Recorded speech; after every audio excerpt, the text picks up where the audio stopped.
done, guys. It is a beautiful day out here today at the Outlaw Garage.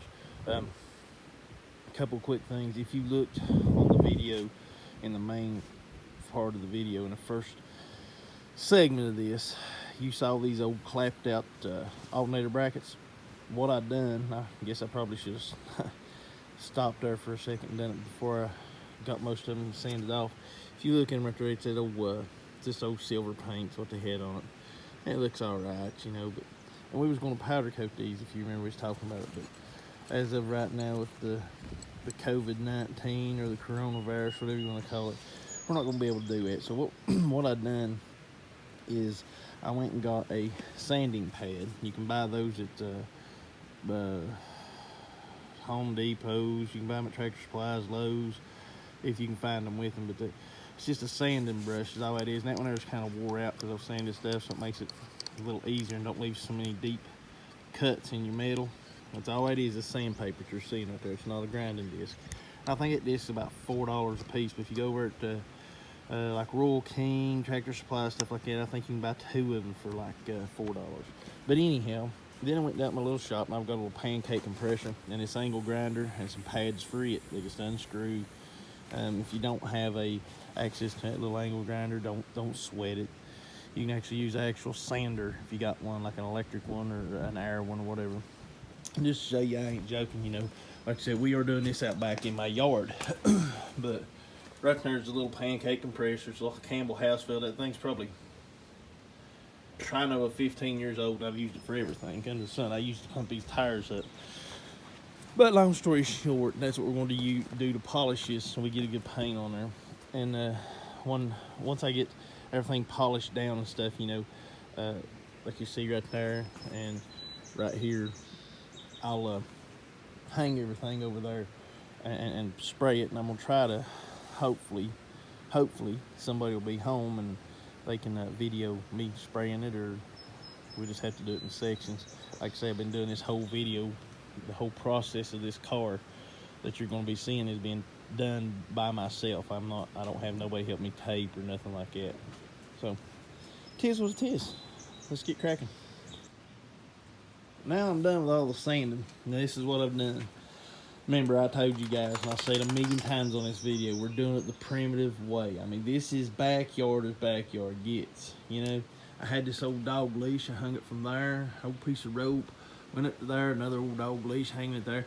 Now this old building, let me go ahead and explain. I painted a bunch of cars, see the red?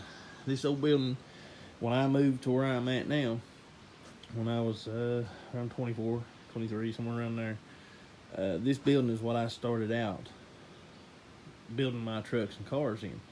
You know, I built them out on the ground at my mom and dad's when I grew up, and then, you know, dad had a garage and we used in and out of there. But anyway, the whole thing of this is you know, now I have an actual building, a shop that's just a couple miles from here, and it has welders and grinders and everything. The whole point in showing you everything here like this is to prove, you know, you don't have to have all that stuff. Yes, it's all luxurious and nice and makes things so much faster, but when you're doing a project, you're doing it all on a budget of literally no money. I've literally got no money in a lot of this stuff you see we've done because, like I said, we stripped out some old cars over the years. And if you don't have that, just knowing that what I told you before, all the way down from 1974 and a half, all the way to, I'm trying to remember to get 100%, but it's like all the way to 90 or 91. You can use almost every part of the harness on this car and the trucks and everything else, because 94 I've got a harness hanging right over there for a 94 Chevy, and it wouldn't work because it had a different style alternator, the serpentine belt alternator with the single plugs and stuff. Now if you want to go as that route, you can use the old mounts and put some of them on in the 90s. You know, you're just splicing is all you're doing, making you a splicer too, like I showed you in the other video. But like I said, that's the reason to do it. I mean, there's my little dog. Just basically show you that I can, and we're going to rattle can this. This is not out of a gun or nothing. This is being spray canned. What we're using is Chevrolet orange header paint. Matter of fact, we'll get it.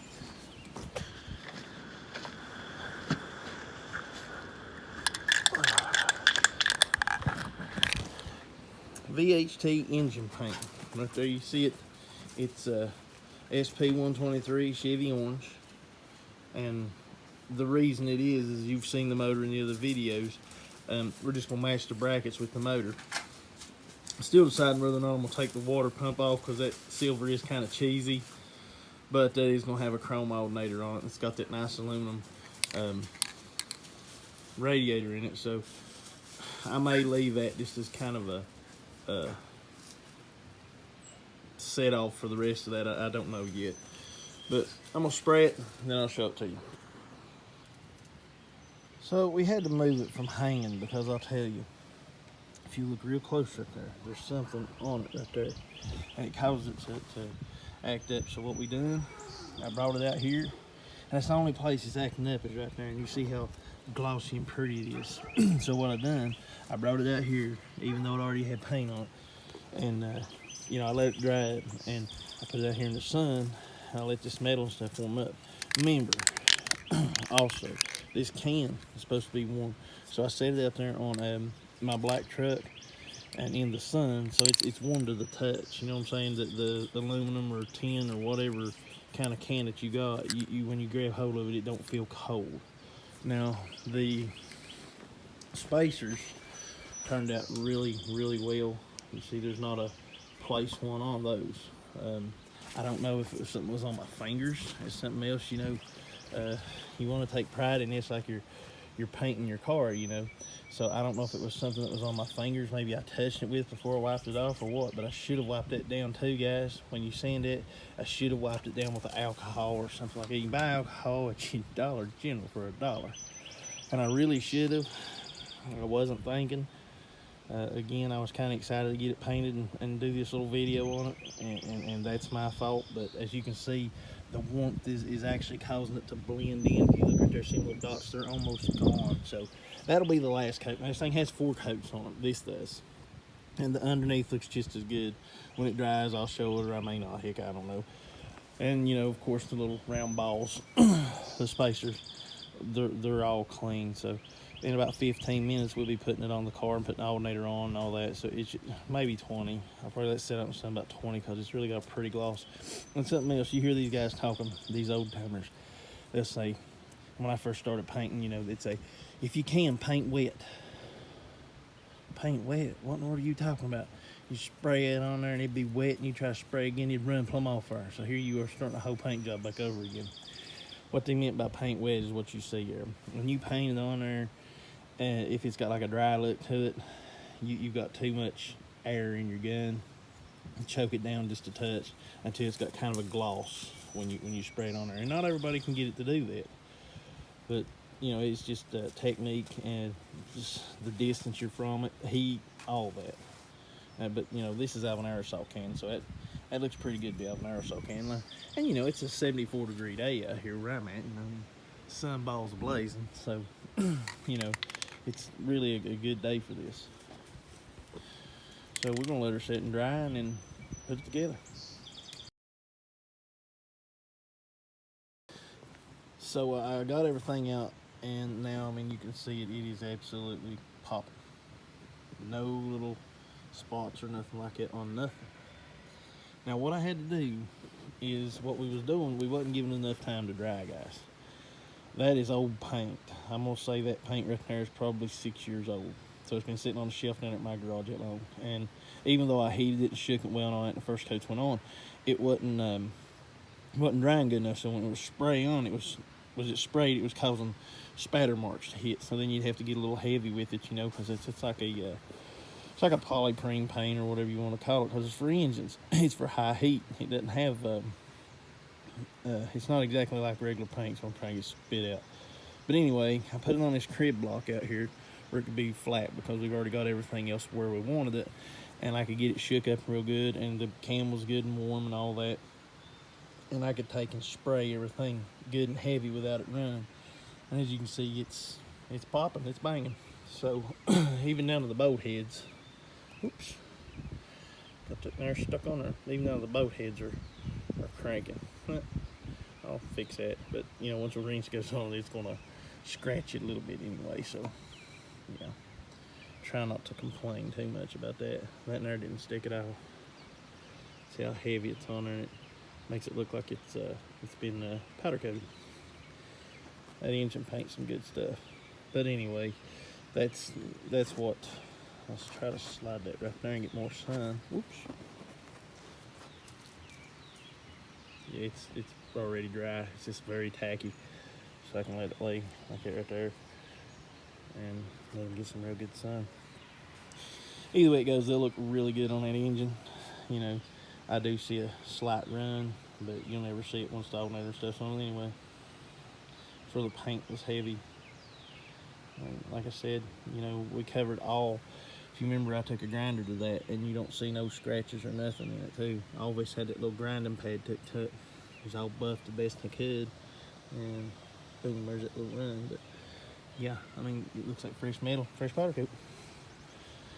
So once it dries, we'll put it on the car. It's gonna be a while, so it may be tomorrow before I put it on the car, but at least it'll all be good and dry, and the paint will be hard and slick like that right there, and it'll look good under the engine.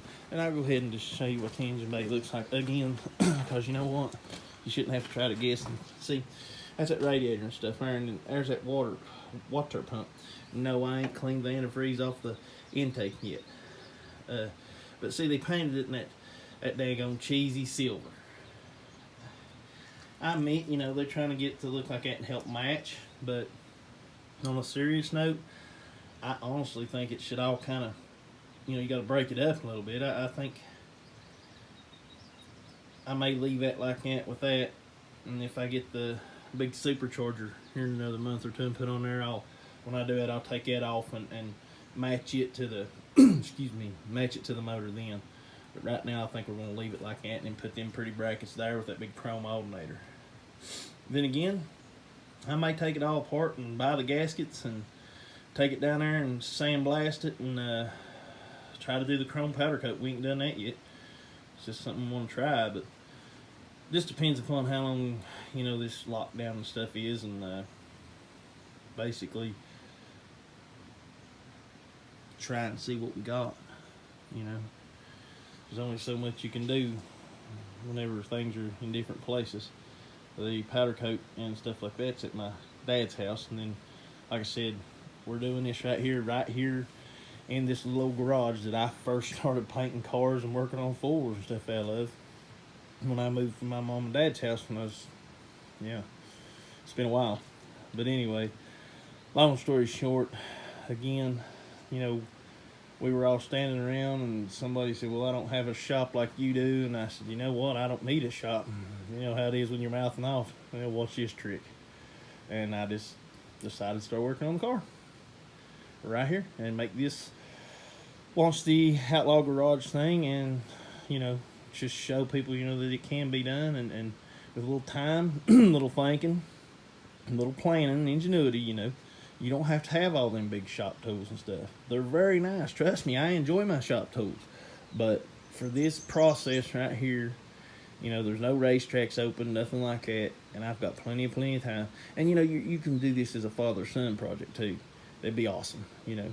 But my dad has his own car he's working on. I've got 2 or 3 I'm fooling with. We go back and forth, bounce back and forth, fool with each other's stuff. But still, yet the point of the matter is you don't have to have the big fancy stuff in the shop to get out here and enjoy yourself. If it's above your skill set, look at videos like this.